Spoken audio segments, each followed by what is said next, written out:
Kung mahilig ka sa okra, dapat mong masubukan ng recipe na to. Tara, gawa tayo ng tortang okra or okoy na okra.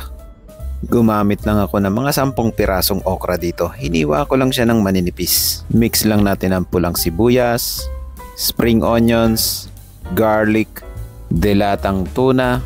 Tinanggalan ko lang ng sabaw yan. Black pepper, konting magic sarap, chili flakes, 2 itlog, cornstarch, konting patis. Mix lang natin yan hanggang sa mag-combine ng maayos ang mga ingredients. Pagkatapos piprituhin lang natin yan. Prituhin lang natin siya na magkabilang side hanggang sa maging golden brown. Make sure lang na medyo maliliit lang yung serving na ilagay natin dyan para madaling maluto.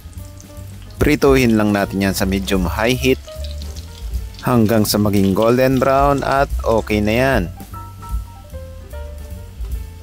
Plating lang natin na kagaya nito at syempre yung paborito mong sausawan, sukang maanghang na may bawang at sibuyas. Napakasarap na itong ulam, kahit hindi ka nakain ng okra, mapapakain ka nito talaga. Kahit ketchup ang sausawan mo dito, panalo rin. Napakadali lang netong lutuin, kaya try mo na ang madaling recipe na to. Yun lang, maraming salamat. See you in my next cooking trip ko.